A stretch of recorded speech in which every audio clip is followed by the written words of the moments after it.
My name is Daragh Sheridan. I'm a member of the GAA's National Research Committee, and I'm a full-time PhD student from the University of Stirling.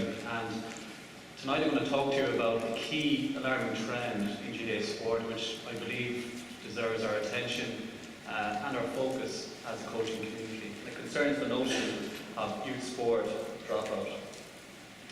In terms of dropout, well, what do we know? Well, I guess the fundamental objective of the grassroots to national programme in the GAA is to ensure that we get as many people, be it kids, youths or adults, to play to stay with the GAA. And I guess the question is, well, how many people are actually playing and staying? The most recent and relevant piece of data we have relates to the number of players registered in 2011 in accordance with age. And we can see that there's a very, very significant dropout trend between the ages of 12 to 20. During this period, approximately 53% of participants drop out. There's a whole host of reasons around that, which I'll talk about. Reasons, for example, lack of fun, conflicts with the coach, and a lack of playing time. And my colleague Con here will follow through in the next presentation to provide a small bit more information around that.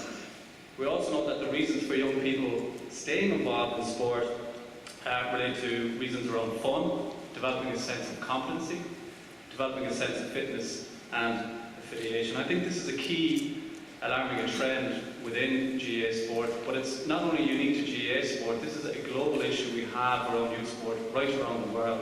And I think it's very important that we put that into context.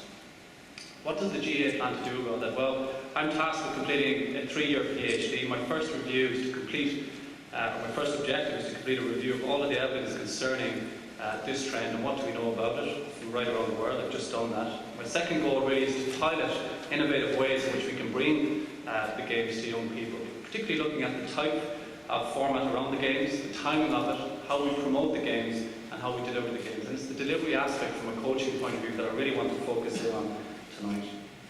In terms of my review of evidence, this is a key piece of knowledge that I want to share with you tonight, and it relates to how does your role as a coach on the ground, working with players, relate to player motivation to stay involved in sport. And I think one of the critical prerequisites for a young person to remain involved in sport is their sense of competence. And you can shape that by how you give feedback and the type of environment that you put around a young person. So what I want to share with you is 2 different coaching styles. I want to ask you to reflect on them, to see where does your practice sit from a coaching point of view. Let's look at Coach A. Coach A emphasises rivalry between players, has a low tolerance for mistakes, and has favourites amongst players. Coach B emphasises cooperation, rewards players' effort, and ensures that everyone feels that they have a clear and important role to play on the team. When mistakes are made, the coach responds with information on how to correct the error. Which coaching approach do you think has an effect in terms of a young player dropping out?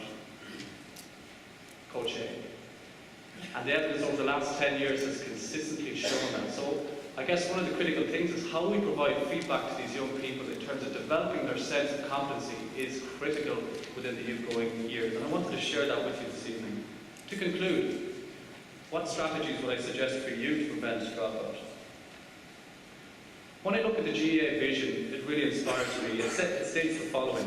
The GAA vision is that everybody has the opportunity to be welcomed to take part in our games and culture, to participate fully, to grow and develop, and to be inspired to keep a lifelong association within our association. Look at those blue words there. How does your coaching practice realise that vision on behalf of the GAA? And there are 3 questions I want to leave with you tonight in relation to your coaching practice. Know the what of your practice. Be clear on the goal of your session. Program activities that are enjoyable, fun, and that build young people's sense of competency and that are personally rewarding. Be clear on the reasons for why young people involved in sport, and know those reasons. And finally, be clear on how you're going to structure your session to ensure that you can positively influence young people. We're talking about respect, allow them to build autonomy. The analogy here for me is, rather than giving them the fish, teach them how to fish. And that requires a lot of skill and craft from an entrepreneurial perspective. So the solution, I guess, here from a win-win perspective is you guys are evolving as coaches and we've got players staying. To conclude, I want to leave you with a small old Irish saying, Mola Nolga agus Chucky Sheep. And I think it's a very, very significant old Irish saying.